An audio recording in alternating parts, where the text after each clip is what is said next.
महादेव।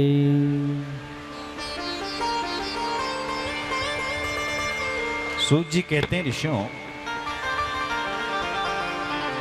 शिव जी की पूजा आप ना कर सके अगर बल तुमने शिव जी की पूजा देखी ली भी हंद, केवल शिव जी की पूजा तुम होते हुए देख रहे हैं ना आप मंदिर में, बस उस पर तुम्हारी दृष्टि पड़ गई तो इतनी मात्र से ही पूज फल है महाराज, पुण्य है। अगर किसी ने शिव जी का प्रसाद भी पा लिया उसके लिए भी शिवधाम है। अगर किसी ने शिव जी के नाम का व्रत भी कर लिया तो भी उसके लिए शिवधाम है। बोलो शंकर भगवान की हर हर। बोले कौन था वो जिसने केवल शिव जी की पूजा देखी? सूत जी कहते हैं सुनो ऋषियों, आसीत काम्पिल्य नगरे सोमयानी कुलोद्भवा दीक्षितो यज्ञ दत्ताख्यो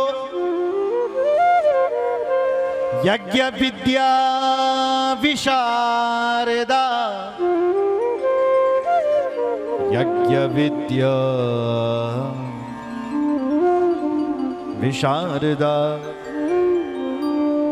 यज्ञ विद्या विशारदा। समुद्र के किनारे एक गांव था। उस गांव में बल एक पंडित जी रहते थे, बड़े विद्वान। उन पंडित जी का नाम था यज्ञदत्त। क्या नाम था? यज्ञदत्त। काम्पिल्य उनका नगर था। वो बड़े विद्या के विशारद थे। वो बड़े विद्वान थे, बड़े बड़े यज्ञ करते थे साहब। एक उनका पुत्र हुआ जिसका नाम था गुणनिधि।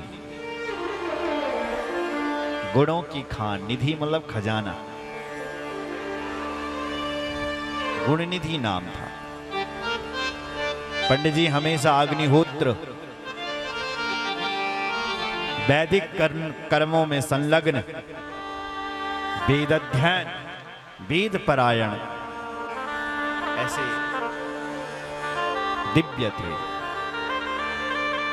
लेकिन जो बेटा हुआ उसका जो उपनयन संस्कार किया गया तो बेटे को उन्होंने वेद पाठ सिखाया, अपना बेटन सिखाया, बल्कि बेटा मेरा बात जजमान त्वेन समान नहीं बेटा, इसलिए पढ़ ले। पुत्र ऐसा हुआ कि अपने पिताजी को कभी भी मंत्र तो छोड़ो, कभी गायत्री मंत्र भी नहीं सुनाया, कुछ नहीं सुनाया। मां बहुत लाड प्यार करती थी। पिताजी के पास अनुष्ठान इतने थे कि समय न थे बच्चों के साथ रहने को। मां बेटे से इतना लाड, क्योंकि इकलौता था ना, ये तो लाड प्यार कथे वाला अपने बेटे से कि बेटा बिगड़ गया। कभी कभी पुत्र मां के लाड प्यार से भी बिगड़ जाते हैं बच्चे। जैन तुम जान लाड प्यार के कर वो बिगड़ जाओ, बिगड़ गया और बिगड़ करके जुआरी बन गया। जुआरी, जुआरियों के साथ रहने लग गया। और जब जुआ खेलना सीख लिया, जब तक पैसा था ठीक, चोरी करके और लगाने लगा। चोर भी बन गए। उसने क्या किया कि अपनी माँ जी की नई नई साड़ी उठाई करन और दे जुआरी ने, जुआरी वो घर भर। उसकी माँ ने समझाया, बेटा तू घर से चोरी कर रहा है, देख पुत्र, तो ऐसा क्यों हुआ?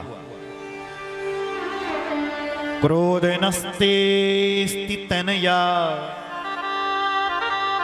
समहात्मा पितेत्यलम यदि ज्ञास्यति ते वृत्तम त्वां च मां ताड़यिष्यति। ये बेटा, तेरे पिताजी जो है ना वो बहुत बड़े क्रोधी हैं। बेटा, तो यदि अनु पता लगी कि तू चोर और जुआरी बनी गई, बेटा वो तुझे तो छोड़ो, मुझे भी तेरे साथ निकाल देंगे। इसलिए हे पुत्र, तू ये बुरे काम बिल्कुल छोड़ दे, छोड़ दे पुत्र, बुरे काम छोड़ दे। त्यक्त्वा दुर्वित्त, त्यक्त्वा दुर्वित्त संसर्गम साधु संगतो भव। ये बेटा, दुष्टों की संगति छोड़ दो और साधुओं की संगति करो। जो साधु की संगति करो बोले वो सदाचारी होता है, उसकी मति शुद्ध होती है। और जो दुष्टों की संगति करता है बर्बाद हो जाता है। सुमति जहां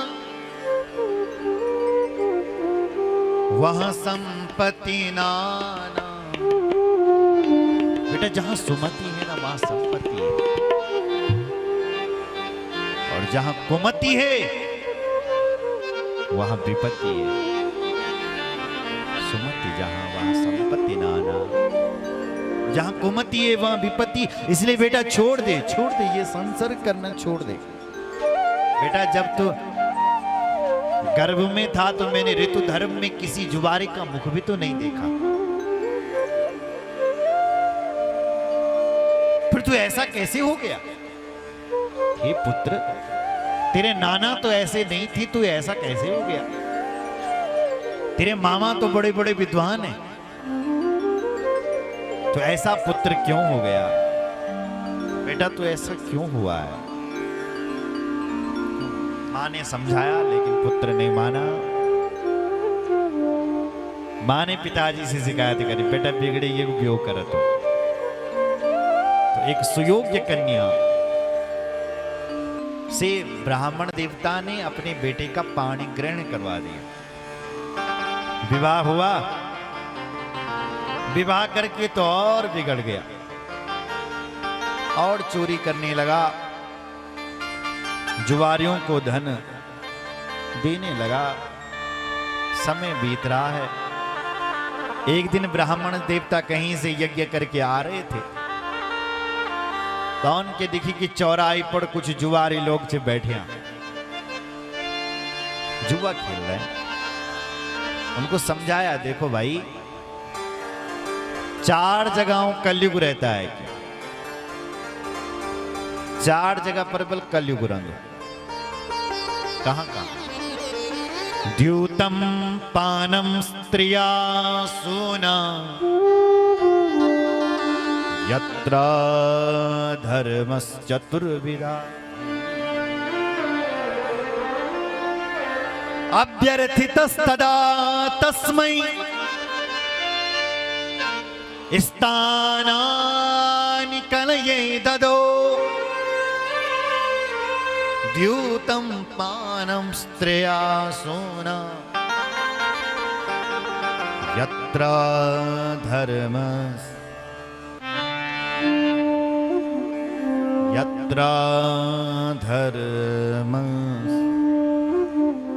चतुर्विधा। 4 जगहों पर बल कलयुग रहता है। द्यूतम, जिस घर में जुआरी बसते हैं वो घर बल कलयुग को घर छों। सुन रहे हो? जिस घर में मदिरा का पान हो रहा है वो घर भी तो जुआरी है साहब। वो घर भी तो कलयुग का घर है। आपकी रसोई अन्नपूर्णा का घर है, नहीं है? और आप अपनी रसोई घर में क्या बना रहे हो? मांस पका रहे हो। कितने लोग यहां खड़े हैं जिन लोगों के घर में मांस नहीं बनता? हाथ खड़े करो, उठाओ हाथ।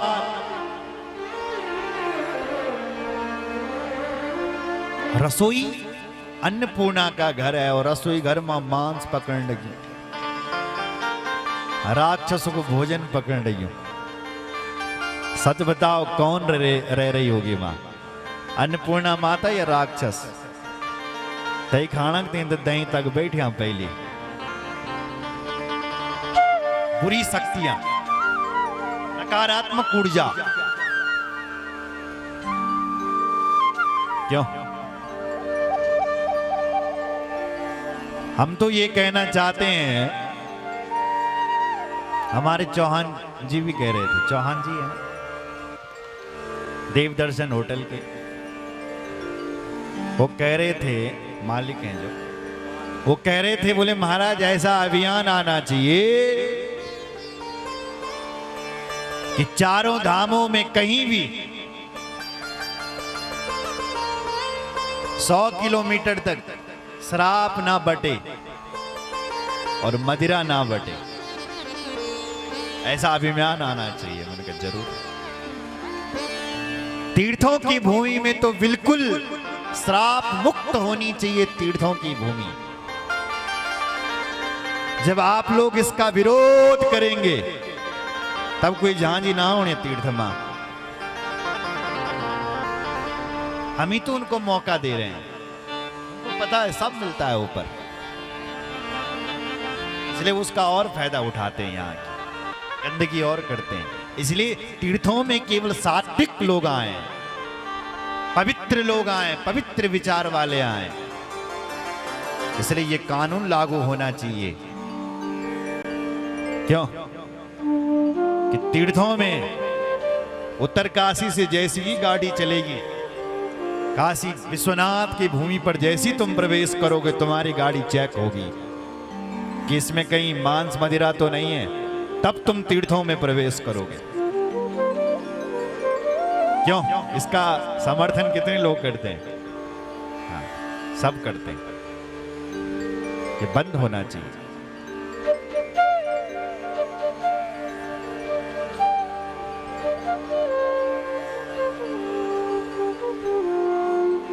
और अगर बंद नहीं किया,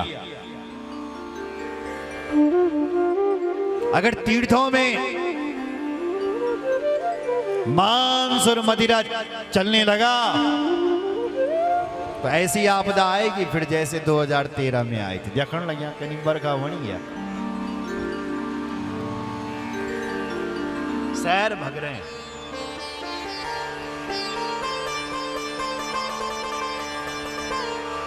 सुन रहे हैं?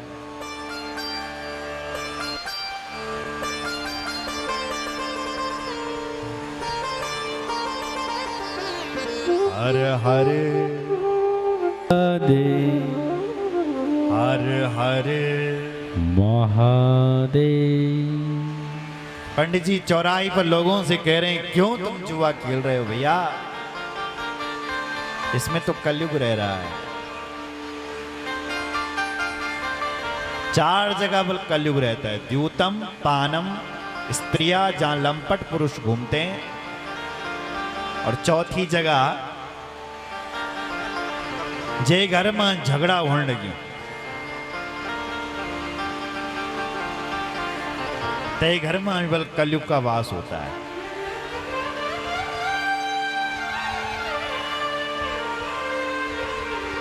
इसलिए अगर आपके यहां ये 4 चीजें हैं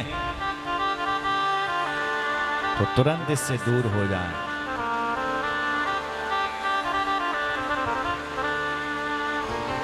बोलो शंकर भगवान की जय। हर हर महादेव।